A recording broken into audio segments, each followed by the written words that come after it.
Chegamos então aqui ao capítulo 2 desse documento, do Guia Prático da Escrituração Contábil Digital. Esse capítulo 2 ele fala sobre os dados técnicos para a geração do arquivo. Então a empresa deverá gerar o arquivo da ECD com recursos próprios. O arquivo será obrigatoriamente submetido ao PVA, Programa Validador e Assinador do Expédio Contábil, para validação do conteúdo, assinatura digital, transmissão e visualização. Então, quais são as características do arquivo? Bom, o arquivo deve ser importado pelo PVA, deve estar no formato texto, ASCII. Não são aceitos campos compactados, zonados, binários, ponto flutuante ou qualquer outro tipo de codificação, como a EBCDIC. Ademais, o arquivo possui organização hierárquica, assim definida pela citação do nível hierárquico ao qual pertence cada registro. Então, nós temos aqui uma estrutura hipotética de um arquivo com registros organizados hierarquicamente nos moldes da ECD. Registro 10 é de nível hierárquico 1, registro 20 também, são, por assim dizer, registros irmãos. Registro 30 é de nível hierárquico 2, registro 30, filho do registro 20.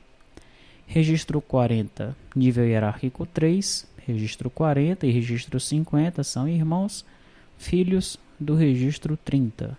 Registro 60, filho do 20, do mesmo nível hierárquico do 30 aqui, irmão do 30. E o registro 70 de nível hierárquico 1. Então veja, existem 3 registros pais, 10, 20 e 70. Registros 10 e 70 não têm filhos. Registro 20 tem 2 filhos, o 30 e o 60. E o registro 30, filho de 20, tem por sua vez 2 filhos, o 40 e o 50. Tá? Essa é a estrutura aí do arquivo da ECD. Aí ele passa a explicar melhor sobre essa questão aí do arquivo. Veja que o delimitador de campos será o caractere pipe, o caractere 124 da tabela ASCII. No final de cada registro deve existir um CR, um Carriage Return, e um LF, um Line Feed. Salto de linha, retorno de carro é o CR, salto de linha é o LF, são os caracteres 13 e 10 da tabela ASCII. Aqui nós temos o exemplo de campos no registro. Então, aqui o campo 1550 é o campo REG. Aqui o campo José Silva e Armando Silva é o segundo campo nome. Veja que estão separados por pipe. O terceiro é o CNPJ. O quarto é a inscrição estadual. Veja que o quarto campo aqui, olha, no caso desse segundo registro, ele nem existe, nós temos 2 pipes aí. E ali já temos os 2 caracteres, o CR e o LF, indicando o final da linha desse registro. Tá? Quais são as regras gerais de preenchimento? Primeiro, o formato dos campos. Nós temos o campo alfanumérico, será representado pela letra C. São todos os caracteres das posições da tabela ASCII, menos o caractere pipe, que é o 124, e os não imprimíveis, os caracteres 0 a 31. Temos os numéricos, representados pela letra N, são os algarismos das posições 48 a 57 da tabela ASCII e o caractere vírgula. Então aqui nós vamos separar as nossas casas decimais pela vírgula mesmo, tá? O caractere 44 da tabela ASCII. Todos os campos alfanuméricos, deixa eu voltar um aqui. Todos os campos alfanuméricos, os campos C, têm tamanho máximo de 255 caracteres, exceto se houver uma indicação. Então nós temos aqui CODINF, ele é alfanumérico, tem um tracinho, significa que é no máximo 255 caracteres. TXT é um alfanumérico, letra C, mas esse tem um tamanho definido. Ele chega no máximo 65.536 caracteres, não é no máximo 255, como é o caso desse aqui de cima, tá? Regra de preenchimento para campos numéricos com casas decimais. deverão ser preenchidos sem o separador de milhar, então não vai ter ponto, ponto e vírgula, nada disso. E a vírgula deve ser utilizada como separador decimal. Não há limites para os campos numéricos e deve-se observar a quantidade máxima para casas decimais. Preencher os valores percentuais desprezando-se o símbolo percent, não deve-se colocar símbolo, né? Então vamos aos exemplos aqui, olha. Aqui $1, 1.129.998,99. Como é que isso vai aparecer no arquivo? Ó, sem o símbolo, sem os pontos, separação de milhar, mas nós temos aqui a separação da casa decimal, que é a vírgula. Então, aqui os vários exemplos, ó. Sempre só os números, né? No caso de zeros após a vírgula, nem precisa da vírgula, mas pode colocar também se quiser, como é esse caso dos 10.000 aqui, ó. Tá?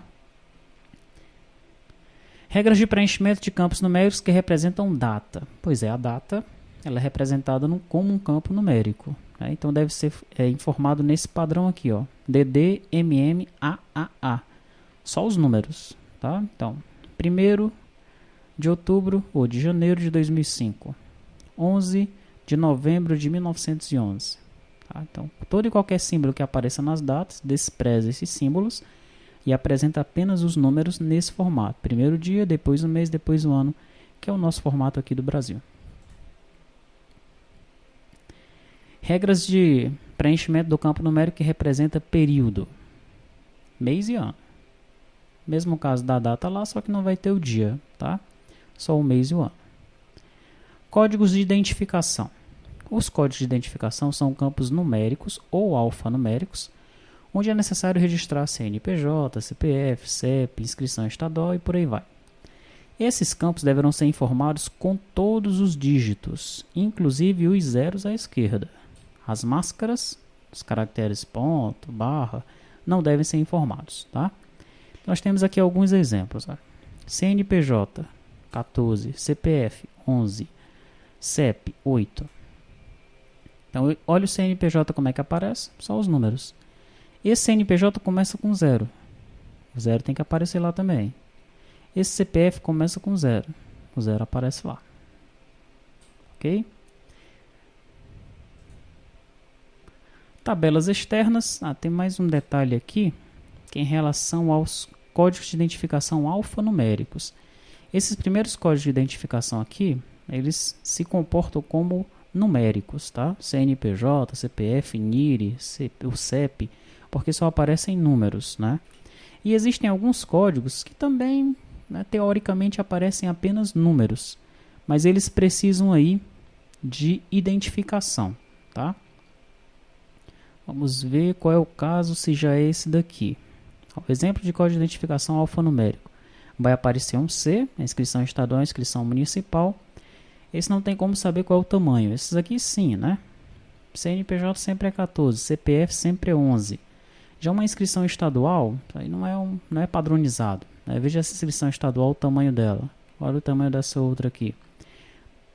Nos campos onde é necessário registrar algarismos ou caracteres que identifiquem ou façam parte da identificação de objeto, do objeto documento, número de documento de arrecadação, número do processo, etc., deverão ser informados com todos os dígitos válidos, aí incluídos os caracteres especiais de formatação.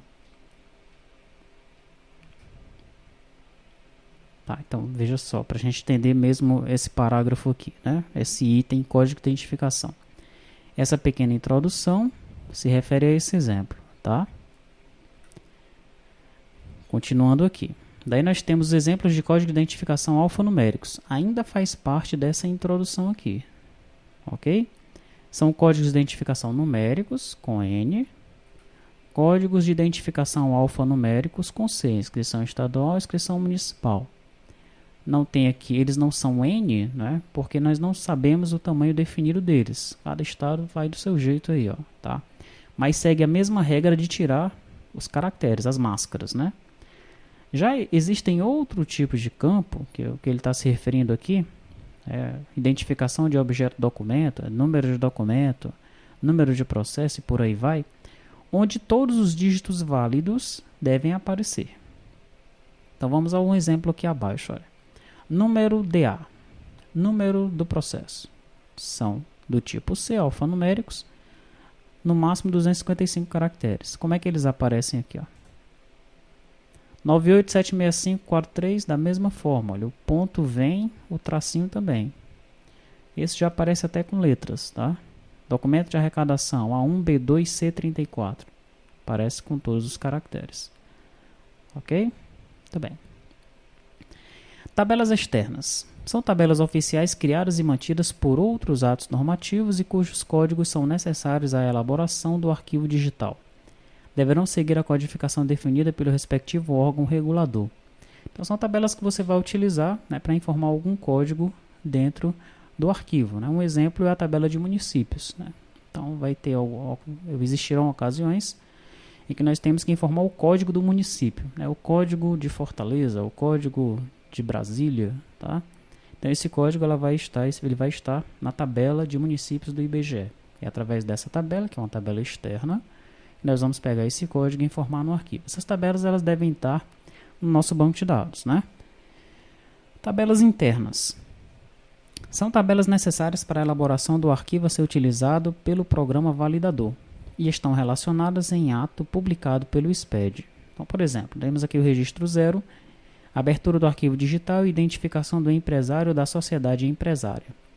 Lá no campo 11 desse registro 0, nós temos o indicador da situação especial, é o campo INDCIT-ESP. Esse código nós devemos pegar de uma tabela interna, uma tabela que aparece dentro aqui da própria regra do SPED, né, do SPED contábil. E essa tabela ela foi criada, né, para que seus códigos fossem utilizados na geração especificamente desse arquivo. Tá? Então, no caso desse campo 11, nós temos essa tabelinha, olha. Código 0 é abertura, código 1 cisão, código 2 fusão, código 3 incorporação, código 4 extinção. Né? São os dados dessa tabela que nós vamos utilizar. Tabelas intrínsecas ao campo. Constam no layout do arquivo e são o seu domínio. São os conteúdos válidos para aquele campo. As referências a essas tabelas seguirão a codificação definida no respectivo campo. Então vai ter uma indicação ali do lado do campo. Né? Por exemplo, o campo INDMOV, indicador de movimento, vai aparecer 0 ou 1. Essa tabelinha aqui com dois valores. Tá? 0, esse campo tem blocos informados. 1, esse campo, no caso o arquivo, esse bloco vai sem dados informados. Tá? Sempre quando você abrir um bloco, você vai ter esse indicador de movimento. Se aquele bloco tem dados informados ou não. Tabelas elaboradas pelo empresário, a sociedade empresária, você pode elaborar algumas tabelas e informar aí no registro I, tá? Que você vai entender como é que funciona isso daí. Muito bem, chegamos no final do capítulo 2, né? Agora nós vamos entrar no capítulo 3, falando aí sobre os blocos e registros da escrituração contábil digital, que nós veremos na próxima aula.